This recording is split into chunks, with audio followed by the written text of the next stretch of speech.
We got a whole year in front of us, and the shenanigans have only just begun. I got to say, though, Yeah.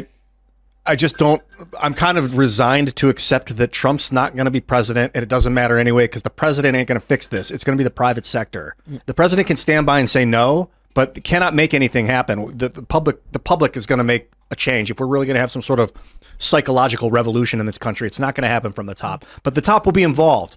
But I don't think placing faith in the next guy to win the race is like the way that we're going to save our nation, and it never really was. I partially agree with what you're saying. It is a cultural shift that needs to happen, and that is happening with the parallel economy that's being built, with Public Square, as successful as they've been with, as we've already mentioned, Bud Light, Target, we mention them every single day. And now Cousin T's Pancake Mix challenging these woke corporations. The parallel economy is the cultural shift we need to win. But in the short term, the long-term thing is going to be winning the culture war. The short-term thing is, we're probably going to need to criminally charge criminals and have some accountability. The idea that, I'll put it this way, Trump winning is a key is a strategic position in winning this ongoing cultural cold civil war, whatever you want to call it. It would be great for a lot of people, but the metaphor I'm feeling is like you're going to a horse race and Trump's your horse, for instance, and you're like, that guy, he's going to win. I got everything. We need this horse to win, but like they owned the arena where the horse is running. They set all the rules in real time. They can have new runners come onto the race at any moment. They can actually tell your horse to stop running and go sit down during the race. So how do you expect that horse to win?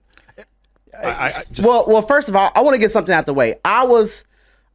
January 6th, I was in Washington, D.C.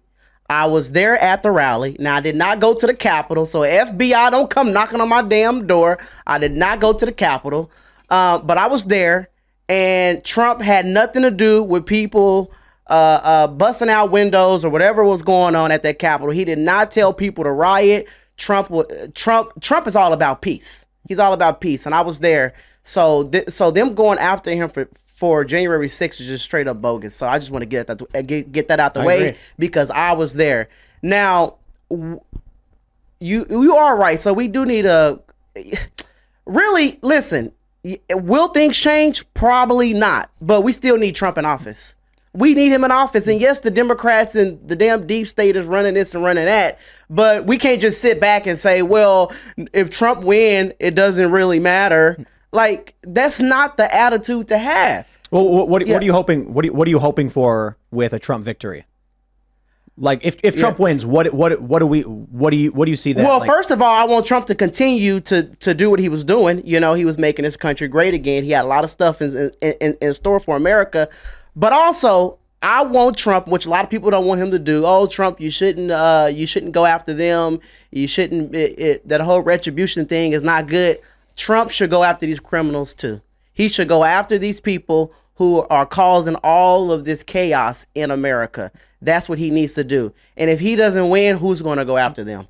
Vivek. I agree. We are in the I love the politicians are just saying stuff that they know they can't deliver on part of the election cycle where, and it is, as much as I do like Vivek, he's talking about, he's like, we need to ban social media until they turn 18. I'm like, that's unenforceable. You're not going to be able to do that. And that's the name of the game right now, is telling you that they're going to deliver on all of these promises that we know deep down. Maybe you get like what? They make 10 campaign promises. You get 1 for 10? Yeah, 2 for 10? But in this circumstance, let's say Trump says he's going to do all this. He's going to fire people. He's going to charge these people. He was talking to Glenn Beck.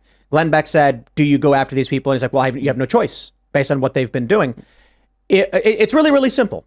If Donald Trump gets elected and does not do it, then he will go to prison for the rest of his life. His supporters will go to prison. They'll start targeting more journalists and lawyers, which they're already doing. So it really is just pick your poison. It either goes one way or the other. There's no middle and there's no off ramp. Yeah. Either if Trump gets elected and he goes after these people, starts arresting people, you're going to see arrests. He doesn't, then they continue what they're already doing in arresting Trump supporters, his lawyers. And they don't stop there. Yeah. I mean, trying to take Trump's name off the ballot is one of the most extreme things we have ever seen in this country. The first time, I believe, it's ever been attempted to be used, and they're on attempt number 4. Right. Extreme. They silenced the president of the United States of America. That's even worse.